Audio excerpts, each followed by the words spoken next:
the Ministry of Agriculture, no, was first in the Minister of Agriculture and Fisheries, and then Industry, Investment and Commerce. Now he's the Minister of Health, and he has quite a number of initiatives.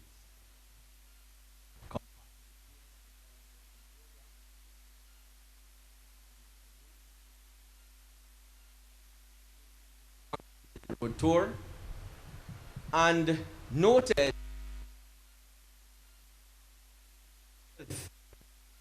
and in so doing caring for the health and well-being of the nation's people, and now voted the best performing minister.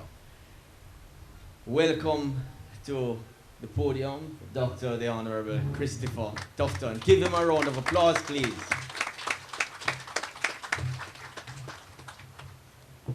Thank you very much.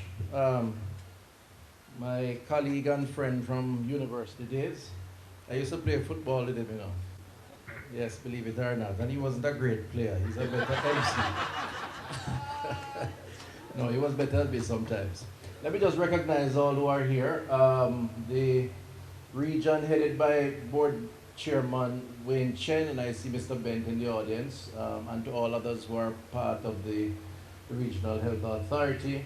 Of course, His Worship the Mayor, Derek Sangster, my longtime friend also and colleague, my colleague Member of Parliament and Minister, Floyd Green, Young Green.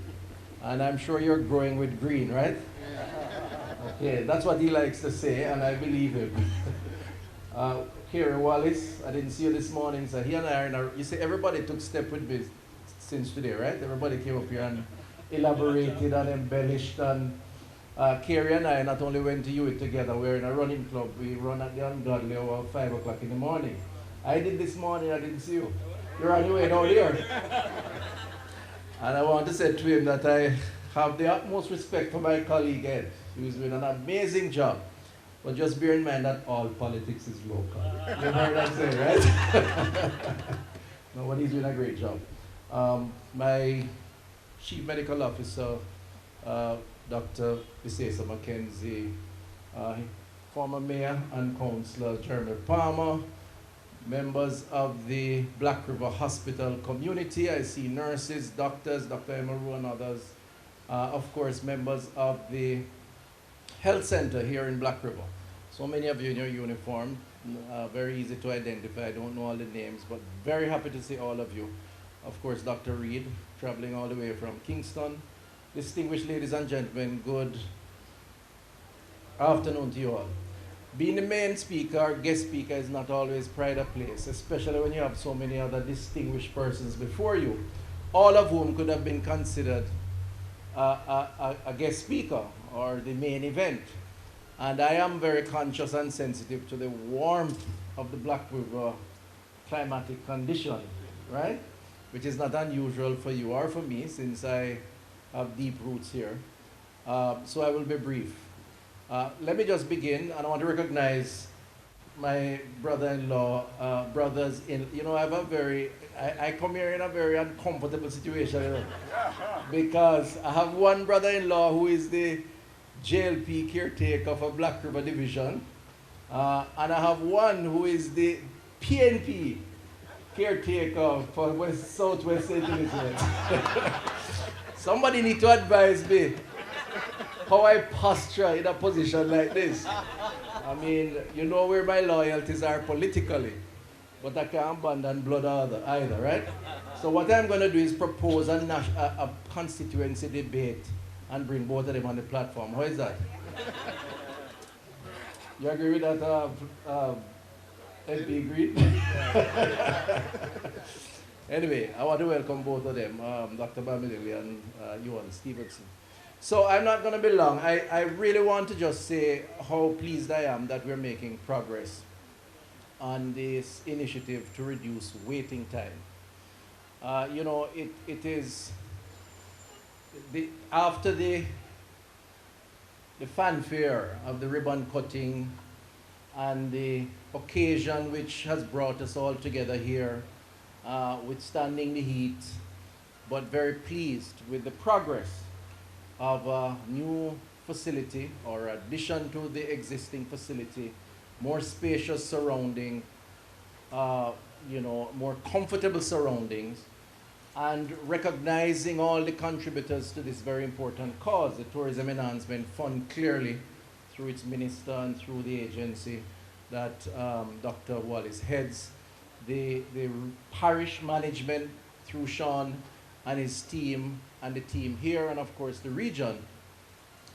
After we have completed all of that, I want us to just remember one important thing, because this is a means to an end. And ultimately, the end of it all is that we provide the best possible care to the people that we serve. That's what it's all about. In a sense, this means nothing if people still have to wait long, either to get the service or, having waited, can't get the best possible service. And so Dr. Mackenzie elaborated on the reasons for and the features of the waiting time initiative. And it has to be taken very seriously, because when the administration, a previous administration that I was a part of, proclaimed loudly to the entire Jamaica, in pursuit of political office, that we were going to remove user fees from hospitals, because having done the assessment, we concluded that there were too many Jamaicans who wanted medical care but were not able to access medical care because they had to pay at the registration window. I believe the last amount was $500, and back those days, $500 meant a lot to some people. We concluded that people just did not have the money to pay. And as a consequence, many stayed away, and many would die, frankly speaking, because they never had access. And I think it was an important initiative to assess and reassess and to take decisions to give the kind of access that was necessary. And so we advanced the concept of free healthcare and universal access, which are not necessarily the same thing. And I'll explain that at another point. Maybe we don't have the time for it today. But we made that progress, and we saw in the immediate aftermath, in the immediate years after, the numbers of visits to our hospitals jumping significantly, more persons accessing care. And that was a good thing. And many persons were pleased with that. But you know, with every adjustment in policy, you have a reaction and a set of other challenges which provide themselves for solutions. Because the consequences of unlimited access created for us a situation of questionable quality of access. In other words, persons were coming in, but were not getting what they wanted to get in terms of medical services.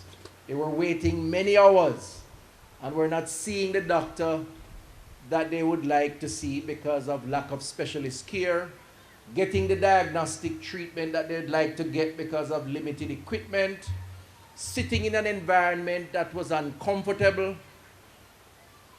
bathroom facilities, seating facilities, and I could go on. And what that created for us is a situation where, while we could guarantee access, we had a checkered reputation as a country in terms of what that access meant for the average citizen, for the average Jamaican. And so one of the things that occupied my mind as minister when I was given that opportunity by the Honorable Prime Minister, Holness, in 2016 was, how do we confront this challenge of Jamaicans getting medical service in a timely manner in the public health system to respond to the challenges that they face. Now, there are two prongs to that approach. On the curative side, as it relates to hospitals, we really had a big challenge with catching up and expanding the services that we were presently giving to the population. The reality is, we have not built a hospital in Jamaica in a substantial edifice. We have done renovations in 20 plus years.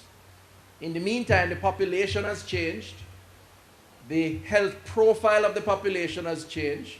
More dominant lifestyle diseases, for example, that requires certain types of specialist care. And so we had to deal with that, the curative side. But on the other hand, what unlimited access did was to provide greater temptation for citizens to ignore their community health centers, their primary health care infrastructure, because they felt they could go to the hospital and get a one-stop shop, all the services that they need. And what that did unwittingly was to create a burden on the secondary healthcare infrastructure, which frankly speaking should not be the case. So in a sense, in creating a policy that, to my mind, was the right thing to do at the time, given the assessment of the situation, we created several additional challenges which we needed to face. And that's what we're doing now. What we're doing now is recalibrating by redefining what universal access should be.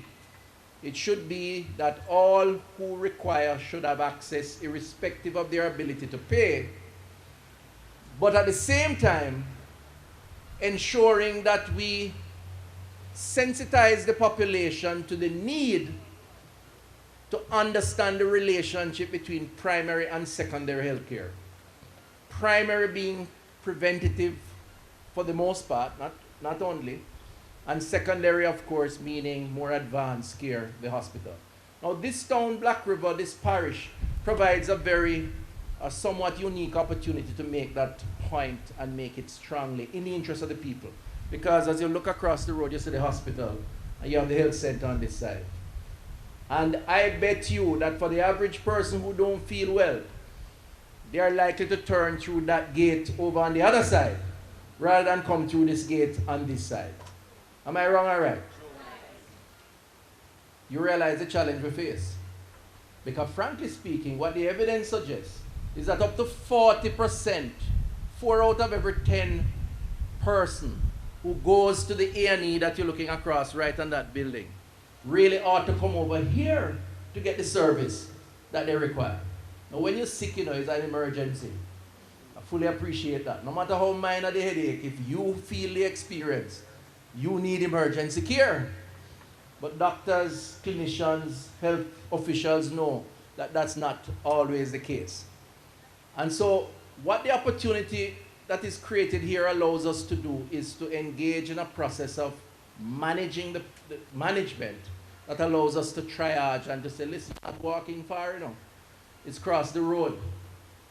And we are adjusting to address this other challenge that we have had to face because of the universal or unlimited access.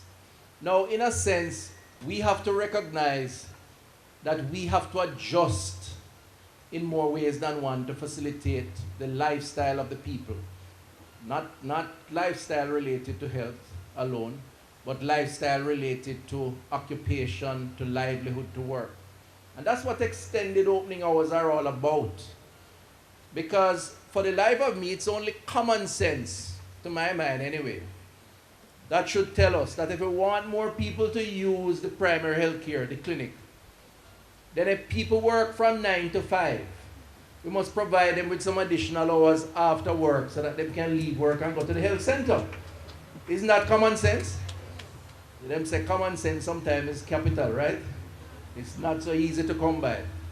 And that's what we have come up with, all of us. We have said, listen, if you're going to get people to use the health centers more, then we need to provide services beyond the average daily hours so that people who work, as all of us do or should, will be able to access to later hours. So this 4:30 to 8:30 in the night is a significant, game-changing, potentially, feature of the relationship between primary and secondary health care. It is saying, or should say to all of us in the community, in the parish, and by extension in the country, because we're rolling it out across the country. If you have an issue and you can hold till work day is done, just relax, because the health center is open until 8:30. If you go home one evening and your child not feeling well, relax, you can take the child to the health center because the health center is open till 8:30.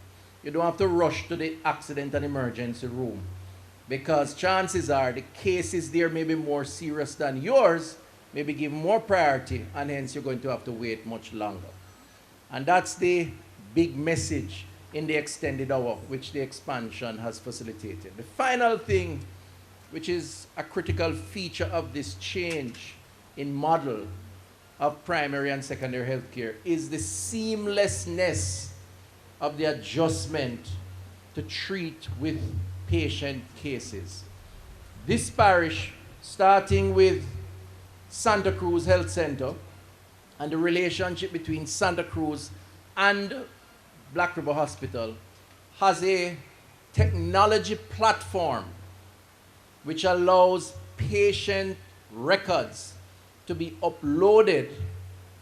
So if Miss Mary is in Santa Cruz and happen to be at the health center 3-4 times, and a history of her health record is recorded there, and she happened to have another case which is more severe that ends her up at Black River Hospital, her name and her identification number can call up all of that data so the doctor can quickly assess and treat with Miss Mary without having to repeat or go through her entire history through an interview with her. Isn't that a great thing?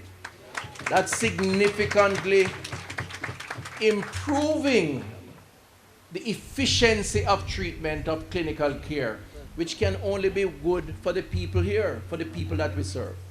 And I want to say to you, finally, and give me only 2 more minutes, that this prototype that you're witnessing here is not so much a prototype anymore because it's in a number of hospitals and health centers. But for if we confine it to the parish, let's call it a prototype for St. Elizabeth. This has to be the standard operating procedure for public health going forward. We have to get a health infrastructure that guarantees universal access. All who requires should have access.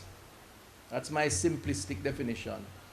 But we have to also be very sensitive to ensuring that the quality of that access is guaranteed in the interests of those we serve. So all the fanfare that is engaged, rightfully so, in celebration of this achievement, ultimately must renown to the benefit of the people that we serve.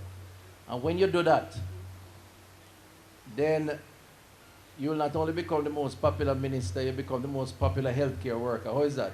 That was a joke, by the way. That was a joke. Everybody should laugh. But people will appreciate you. That's the point I'm making. People will appreciate you for what you do. And the truth is that in public health, we have an image problem that we have to adjust. Because we do so much, I believe, but it only takes one little story that is negative, that make the evening news. One little story to destroy the reputation of the hard work and hard effort of all. And it is unfortunate, but that's the reality, because health is a very emotional thing. When people are sick, it drives emotional responses. Sometimes not even logical responses, just emotional responses. But having said that, we must always be striving to do better. Expect bigger and better things to come for public health under this administration. I work with a team headed by a Prime Minister that is concerned about the health and wellness of our population. Because it is true, as Derek Sangster said, without health you can't prosper. Without health you're unproductive. Without health you can't progress. Just to be all inclusive, prosper and progress. How is that? So we all need it. And to realize our best potential, we have to work towards it. Primary health care is fundamental to that. And so we're going to expand primary health care in terms of opening hours, in terms of curative services, in terms of more medical personnel who will be present in these facilities. And you will start hearing the unveiling of those plans when I speak next Tuesday in the sectorial debate in Parliament. I work with a good team, and that team is 14,000 strong, which includes you here in St. Elizabeth. And I want to thank you for the work. And the truth is, any recognition that I get really belongs to the team that I work with, because together we're stronger. And I think we now have the vision, we have the plan, we just need to persist and to get it done in the interest of all Jamaicans. Thanks a lot. Congrats. All right, Chris Tufton, Minister of Health. Today we opened up the newly refurbished Black River Health Center. Longer opening hours from 4:30 to 8:30. More equipment, more space, more curative services. Part of the prosperity that we appreciate, and I'm sure the people of St. Elizabeth and Black River appreciate. Thank you.